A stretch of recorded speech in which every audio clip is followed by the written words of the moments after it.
Երեք տեղի ունեցել խորհրդարանական ոչ իշխանական եռյակի առաջնորդների Գագիկ Ծառուկյանի, Լևոն Տեր-Պետրոսյանի եւ Ռաֆի Հովհաննիսյանի հանդիպումը։ Երեք քաղաքական ուժերի ղեկավարները որոշել են փետրվարի 20-ին Ազատության հրապարակում հրավիրել հանրահավաք։ Հանրահավաքից հետո նախատեսված է երթ։ Առայժմ ոչ իշխանական ուժերը տարածած հայտարարությունում սահմանափակվում են այս կանով, իսկ թե մասնավորապես գործողությունների ինչ ծրագիր է նախատեսված, փակագծերը հատկապես ԲՀԿ-ական գործիչները բացել չեն շտապում։ Մենք քննարկումների մեջ ենք հիմա, չենք ավարտել։ Մենք շուտով կհայտարարենք ինչ ենք անում։ Հանրահավաքի օրն ենք որոշել, ամսի 20-ին մնացած ամեն ինչը կլինի հայտարարություն, կլինեն ելույթներ, հայտարարություններ եւ պաշտոնապես կլինի դա։ Ի տարբերություն Ստեփան Մարգարյանի Ժառանգություն խմբակցության ղեկավար Ռուբեն Հակոբյանը հայտարարում է, մինչև հանրահավաքն ընդդիմադիր երեք ուժերը նորից համատեղ նիստ կհրավիրեն։ Հակոբյանը չբացառեց, որ փետրվարի 20-ից հետո կլինեն նստացույցեր։ Ըստ նրա, անելիքները դեռ քննարկման փուլում են։ Միևնույն ժամանակ Ժառանգություն խմբակցության ղեկավարը իրենք հիմա ունեն գործողությունների հստակ ծրագիր, որոնց մասին խոսել չեն ցանկանում։ Իշխանություններին հակազդելու մեթոդներ եւս կան, հայտարարում է Հակոբյանը։ Ինչ վերաբերում է թե իշխանությունները կարող են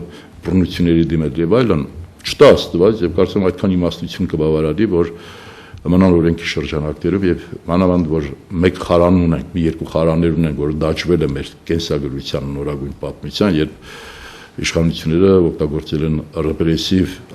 լծակներ եւ բռնություն են իրականացնել քաղաքացիների նկատմամբ։ Սերժ Սարգսյանի թիմակիցները սակայն հայտարարում են ոչ միայն փետրվարի 20-ին, այլև դրան հաջորդող օրերին երյակին չի հաջողվի իրականացնել իշխանափոխություն։ Հանրապետական Սամվել Ֆարմանյանի խոսքով քաղաքական դաշտը մաքրելու գործընթաց է սկսվել, իսկ ընդդիմադիր գործիչների հերթապատ դարձած քայլերին իրենք քաջատեղյակ են։ Քաղաքական դերակատարներից յուրաքանչյուրը սեփական հաշվարկներն ունի, նաև ներքաղաքական պայքարի սրացումների հետ կապված,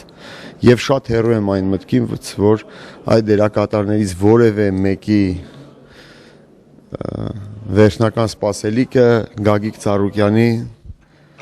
քաղաքական առաջխաղացումն է։ Երյակի հանրահավաքին ազգային ժողովի նախագահ Գալուստ Սահակյանը չի մասնակցի, բայց աշխատում է Սերժ Սարգսյանի հրահանգի ուղղությամբ։ Հանել ազգային ժողովի падգամավոր Գագիկ Ծառուկյանի բացակայությունների ցուցակն ու նրան զրկել падգամավորական մանդատից։ Եվ քանի որ հարցն ավելի հրատապ է, այն ոչ թե դրվելու է քվեարկության, ինչպես նախատեսում է ազգային ժողովի կանոնակարգի 99-րդ հոդվածը, այլ գնալու են կարճ ճանապարհով, առաջնորդվելով ինչպես թույլ է տալիս Սահմանադրության 67-րդ հոդվածը, որտեղ ասվում է, որ մեկ հերթական նստաշրջանի ընթացքում քվեարկությունների ավելի քան կեսից անհարգելի բացակայությունն առիթ կարող է լինել падգամավորին մանդատից զրկելու համար։ Խորհրդանում այնպես անել, որպեսզի լարվածություններ չառաջանան, համագործակցություն լինի, բայց դա էլ իր վերջն ու վախճանը պիտի ունենա։ Դրանից էլ առաջացել է այդ հարցը։ Այսպես կա լարվածության հետևանքներ, պարոն Սահակյան։ Ես չեմ մասնակցելու։